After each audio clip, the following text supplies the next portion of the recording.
questions, guys. Really cool. Creativity 101 right there.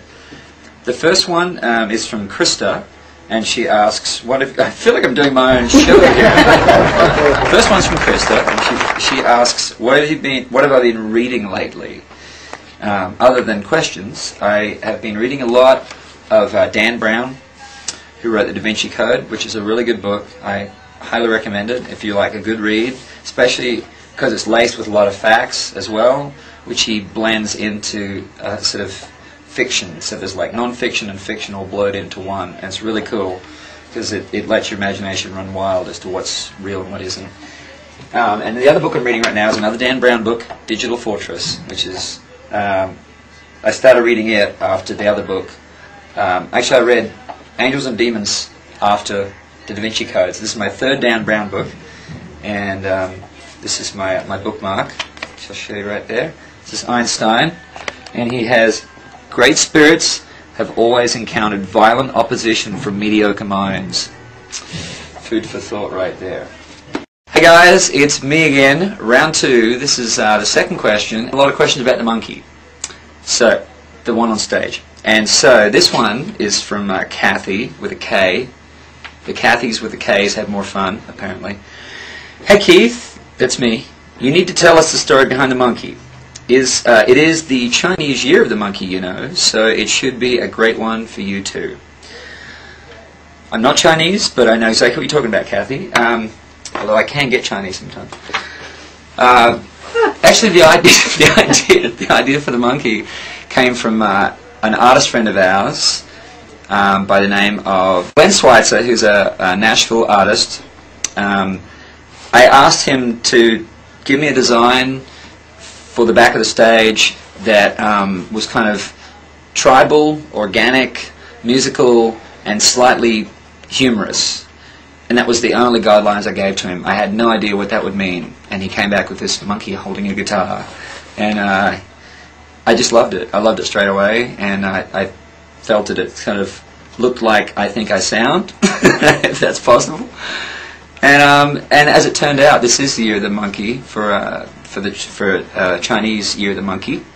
And I don't know what the monkey means in Chinese. I think it's a good omen. It means you'll sell lots of records. Something like that. Seems to be working out really good. But anyway, that's the sort of convoluted answer to your very simplistic question. That is where the monkey came from. And I wanted something also that didn't have my name on it, because I want to wear some of my own merchandise, but I'm not going to wear something with my name on it, right? So I want a monkey. I can wear my monkey. And that's that. So hopefully that's answered the question in some weird way, and we'll be answering another one very soon. See you later. Hi guys, me again. Hope you guys have been having a good month, and we've got another question to answer this month. They've been flooding in, so thank you. We've correlated this singular question out of the 2,468 questions we had just last week alone. Rubbish. So the question is, do you enjoy riding your motorcycle? Yes. We'll see you next month. I'm just kidding. Okay, that wasn't really the question. Wouldn't that suck, right? Can you say suck? I guess I can. Sorry, kids. It's your website. It's my website. It's in the context. See, it's in the context in which it's used that you can get away with it. Actually, Tracy asked, "Have you ever had stage fright? And can you give me some tips on overcoming stage fright? Because I've got it bad." Yes, absolutely. I get stage fright, and I hate being in front of a camera. Feel very nervous and very not myself, as you can tell. But actually, I do get a little nervous sometimes right before you go out on stage. I think mostly you want to make sure everything works. Most of my fear is about things not working, your microphone not working, your guitar not working, your guitar being out of tune, the drummer not being behind the drums when you start the song. Little things like that, you know. But mostly, I think it's a healthy thing. Stage fright's good. Frank Sinatra said it means that you care if you get nervous before you play. So it's a good thing, Tracy. I don't know how bad you've got it. It says you got it bad, but hopefully it doesn't involve projectile you-know-what. If it involves that, I'd suggest not eating before a show, or at least being more careful with your choice of foods. that's all for this month. I'll talk to you guys again next month. Bye. Hey guys, we are back. Another question from you guys, and again, thank you for the questions coming in.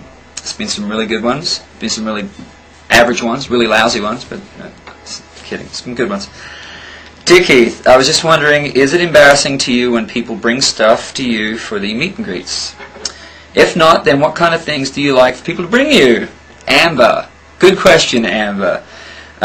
Firstly, I love people bringing me things to the meet and greets. I will say sometimes it's challenging for us to figure out how to get it back to Nashville. If we've flown into a show, it can be really difficult. So to Louise, who brought me the pony, thank you. A little tricky getting it in the overhead, but I did. I'm just kidding. But really, I mean, I love getting stuff from you guys, and I know it's coming from your heart, and you love making things, the letters that you read. I read most of the things that you guys bring, believe it or not. When I get back to the bus after the meet and greets, if you guys have brought letters and stuff, I always read those. And what's really cool about it is that some of the letters I get will be things that you guys have written in the car on the way to the show, you know, stuck in traffic or things like that, which is really cool because I get a sense of what it was like coming to the show and what you guys went through to get there. And I know some of you guys go through insurmountable things to get to a show, trying to get off work, the boss hassling you, traffic jams, car breakdowns, kids throwing up, all that kind of stuff. So I really appreciate the effort that you guys go to for all that. But the last part of the question, of course, what kind of things do you like people to bring?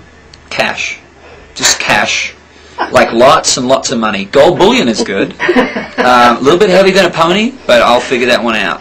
So ice cream, sushi, not so good for the meet and greets. But please don't bring lots of money. You guys, I know you guys are like, you'll show up with gold bullion. But anyway, I love you all. And thank you for the questions. We're going to keep answering these as they come in. And you guys take care of yourselves. We'll see you soon. Melissa, thank you. Oh, thank you. Thank you very much. Kind of a big deal. Now, I started out singing when I was, I don't know, a kid. Just I didn't really start singing, so my voice, you know, went through a lot of changes as it does when you're 12, 13, and you know, went through that thing, of course. And then I found when I was playing in the ranch that it got really, really bad, and I was just not taking care of it, not drinking enough water, not sleeping enough, singing too loud, singing wrong, and all that sort of stuff. I had some vocal lessons when I was much younger, you know, like around 12, 10, 11, 12, around there I had some vocal lessons. But mostly I've just, it's from singing for years and years and years and years. I've learned how to sing the way I want and find a way where it stays relatively consistent.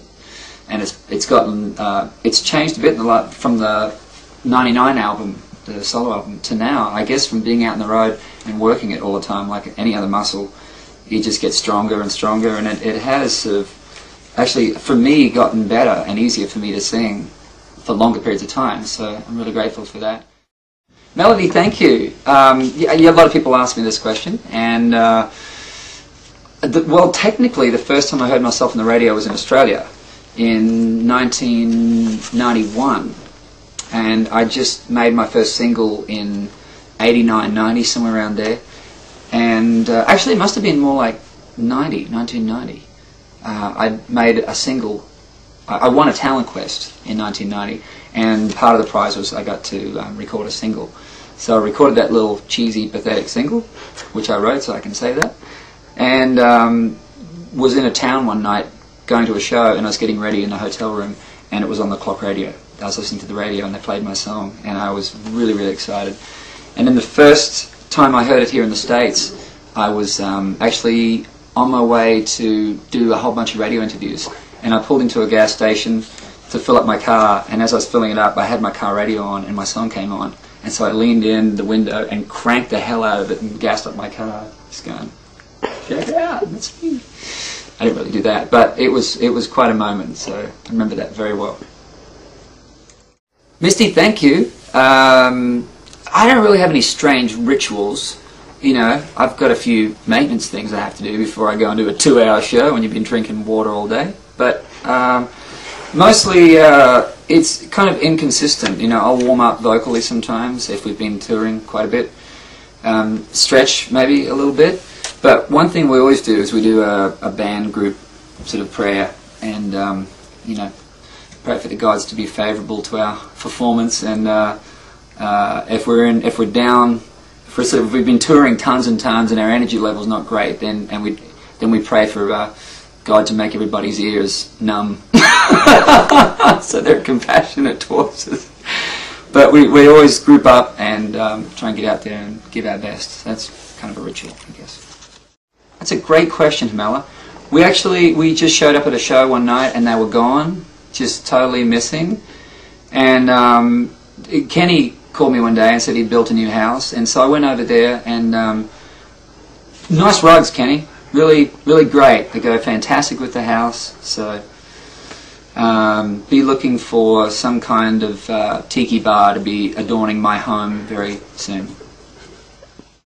Actually, I find t-shirts all over the place, and I'm constantly looking for them because obviously I wear them a lot, and I try very hard not to wear the same one twice. Well, this one I think has been worn once before at least, but it's hard when you're getting photograph meet and greets and people photographing your performance, because you can't end up needing like at least 2 a day, and then once they photograph, you got to get rid of them. So I'm going through 14 shirts a week right now, so it's a constant process of finding new ones.